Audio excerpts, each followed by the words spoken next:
This video for is to sort of explain the science behind the methodology of how you confuse young people and how you create distractions.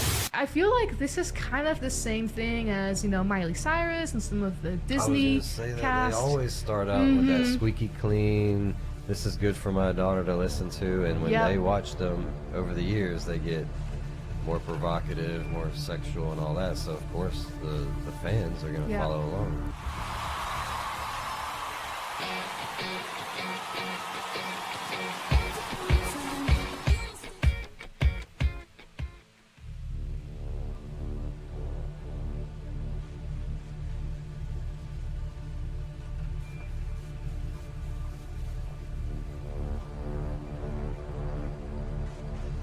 This is when you can see she's starting to dabble a little bit of these things.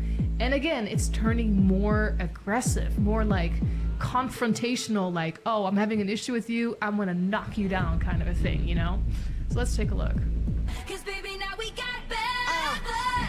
So I want to go through a couple of things about Taylor Swift to show how we abuse song, how we abuse art, how we misdirect people, how we talk about things in order to distract us from about the real problems that go on in the world, and how we change and modify relationships in society, and how we're sort of bringing in AI, artificial intelligence, by the lack of privacy. And we're going to show that through Taylor's songs. So Taylor Swift speaks about her boyfriends. Now, I can understand one boyfriend, two boyfriend, three boyfriends, but there seems to be a litany of boyfriends, as you can see, going through each album here. So I don't know who these people are. In a time where we're losing privacy, privacy needs to be guarded more than ever. We're losing our privacy through WhatsApp, through social media, through Instagram, through TikTok, Facebook. We're going to lose privacy through digital ID, and the worst one which is coming is going to be money, the programmable digital money which is coming in, which basically will track us, track what we spend, and it will delete itself after a moment of time after it's programmed to delete itself, so that you have to force people to keep money in the system. And what I see is that with the advent of C19 pushed the schoolroom and the office room into the house, and so your house was sort of opened up to the public. Other people could see what you had in your house, and we're giving away privacy on the internet, such as Facebook. In Facebook, you tell people when you're going out with someone, when you're breaking out with someone, and you maybe have algorithms to sort of see how people work, how they network, who they go out with, how they're related to that person, what links you have to those people. But this is about exposing relationships. And with artificial intelligence, in order to build artificial intelligence, you have to give over privacy. And privacy is already being watched in our bedrooms. You already have phones which listen to you, have SEX. You already have phones that listen and watch SEX, private relationships, intimacy. They know who you're with.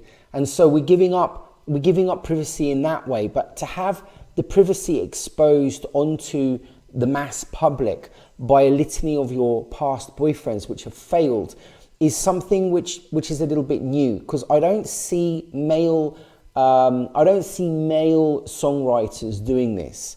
I don't see male songwriters going through all their past failed relationships with women, and I don't see them attack their ex-girlfriends in the same way that Taylor Swift attacks her ex-boyfriends. And it's quite interesting how the man sort of may attack a woman, maybe physically or because she's a money grabber, but Taylor Swift is attacking her boyfriends because they lack emotional resources to understand her, or treason, which I suppose is sort of going out with someone else. But it all seems to be like petty little rifts that are going on in relationships that a 34-year-old really should not be getting into. And you would have thought that at 34, you'd be a leader.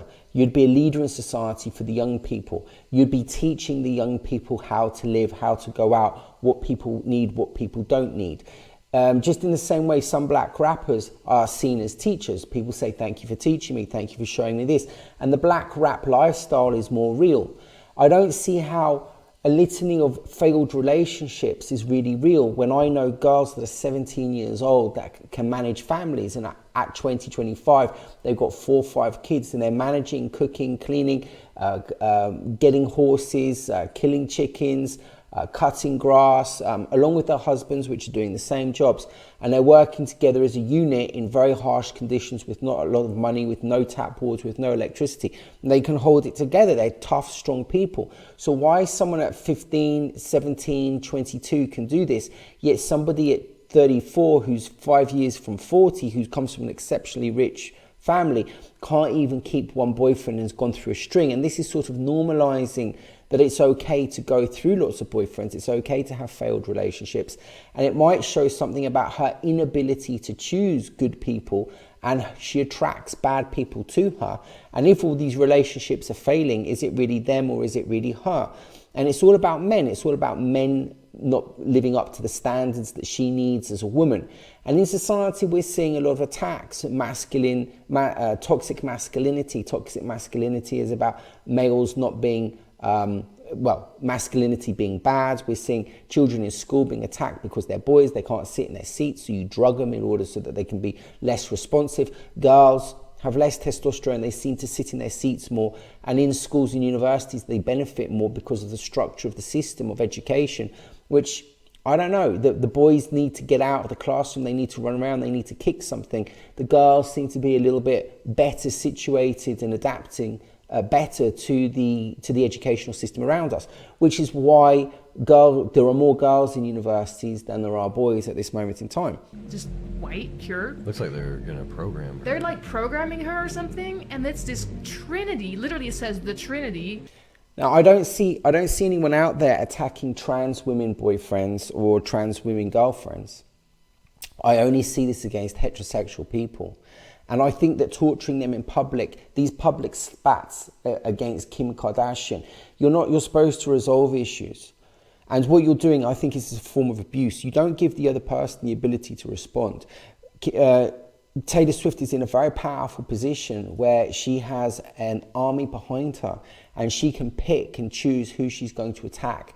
And these other people with less resources don't have an ability to respond or to protect themselves or to tell the truth. So it's a one-sided view. And this is an abuse. This is an abuse of power. And it's being pushed under girl power or feminism, that a girl's standing up and speaking out and saying what she needs and being honest. But you're not allowing the other person that doesn't have this ability to speak out, who may be in the right, to respond. And just because you're a woman and you're rich and you're successful and you're doing well, doesn't legitimately give you the right to make an assumption that because you've made it in a so-called more difficult society, because you are a woman, that therefore you're right, and those people that were guarding those doors and not letting you through, which happen to be men in a lot of cases, they're therefore wrong because men are bad and we don't want men. And it's very easy to attack men in this society that we're in at the moment. I mean, if you want to attack a transgender person, you can't. Attack a woman, you can't. Attack a disabled person, you can't. Attack a Muslim, you can't. But it's very easy to attack a man. You can't attack a black man. But you can attack a white man. You can attack white people. You can attack Christianity. You can attack the West. You can attack those religions. So it's a little bit biased. And the reason it's biased is because it's about deconstructing the Western methodologies in the Western world and the Western ideologies. And the idea basically is that Western ideology run by white heterosexuals has destroyed the world. But really the case is that no other ideology has really had the ability to have hegemony over the world. And we're coming up to a Chinese hegemony, which think very differently from a Western ideology. And you might find that once they capture the world in their grasp and they go and control the world how they want, it might be a very much less pleasing world than the world that we have under an American hegemony. We don't know what's going to happen, but we haven't taken that into account, and we need to take that into account as what might happen. So this is a distraction. She's going through all of this as a massive distraction. In the world at the moment, we are currently in the Third World War. We are on the precipice of AI revolution.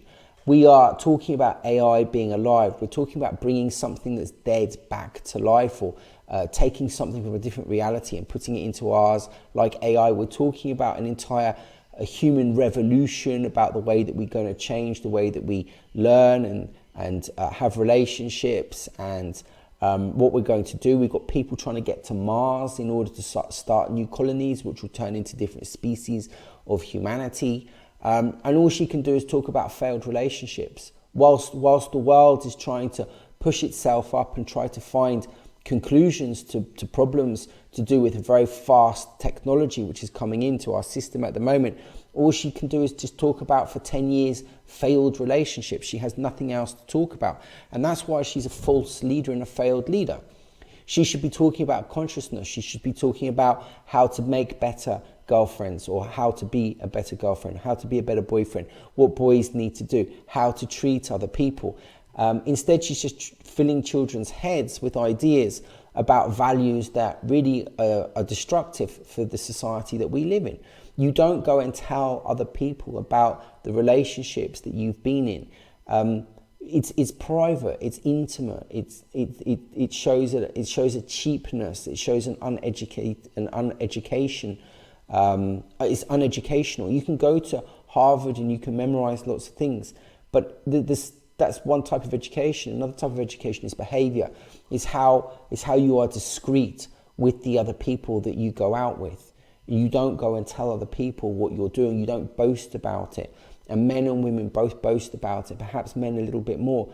But if I was going to be a teacher and I was going to be someone that said, explain how you live life, I'd say to the boys, you never talk about past relationships. That's something that's a privilege. It's something which is a gift. It's something that you respect. And when you leave that person, you always try to leave on a good terms. Try to leave before it goes downhill. And you close that door and you respect that person. You respect them. You respect what happened. You thank the consciousness for what you've learned. You try to better yourselves. You try to be better. You try to find someone better the next time. You try to change so that the other person doesn't have the same issues with you that the last person did. Where's all that in Taylor Swift's album? Where all this? She's a country girl, a Christian white country girl with good parents from a good heritage. Where are all of the wise words that she needs to have, that she needs to imbibe in her songs in order to bring up the next generation better than hers? She's sowing chaos. She's sowing dissent. She's sowing emotional dissent. She's bringing values down. And the values that we need in the society are discipline, loyalty, bravery, resolve, helping, changing the world, educating, saving the planet, empathy, wisdom, our history, who we are, consciousness. None of that is in anything to do with her songs. It's all about, I haven't listened to too many, but I have gone and read the lyrics of some. It's just really about emotionals and petty quiffs and petty problems with Kardashians, and how your daughter is listening to my music, but she doesn't realize that we've had like a problem between us. And, you know, it's a bit like sort of your daughter, you know, you don't like me, I don't like you. We've got a female battle going on and your daughter sings my songs. And it's sort of, you know, like, okay, fine, you know, you've got a point there. You've got a point there. Okay, Kim Kardashian isn't my favorite person. I think, you know, she puts herself out wearing very skimpy clothes. I don't think she's a good person. I don't think she's got a good reputation. I think, you know, she doesn't really have any talent. She's more of a coat hanger that just puts different fashion items on.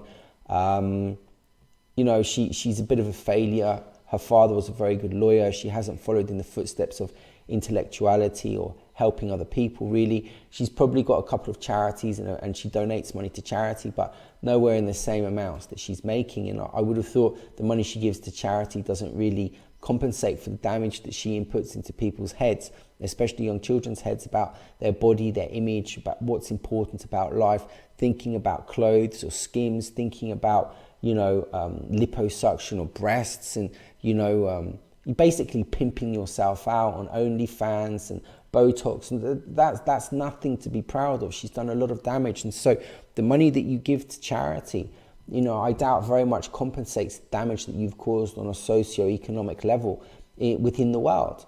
And I think that you've abused your position. I don't think Taylor has done as much damage as Kim Kardashian, but Taylor's doing a very different type of damage. It's more of an emotional damage. It's more to do with people thinking, because the lyrics are about listening and thinking and repeating, and it's words, whereas Kim Kardashian's more about visuals and looks, television, Instagram, and things like that.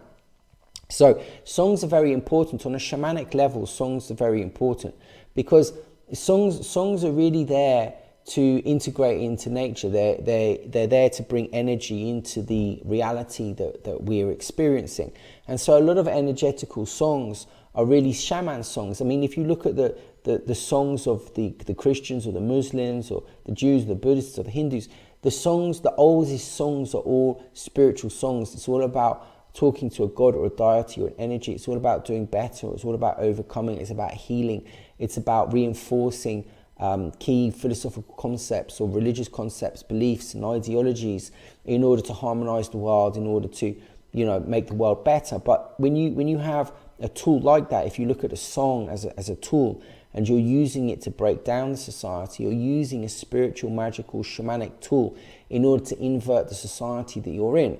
And your shamanic songs are talking about rain and healing and crops, harmony and love. Your Christian songs are talking about angels, all things bright and beautiful, all things great and small, God loves them all. Or what's the other one? Down in the city, into the mines, then to the men.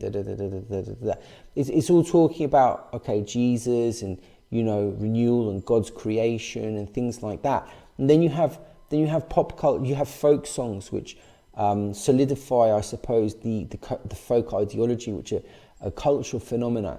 And then you're going into more rap song, more pop songs. I mean, rap's a little bit different, because I think rap maybe have its roots coming from maybe soul music, and soul music I think comes from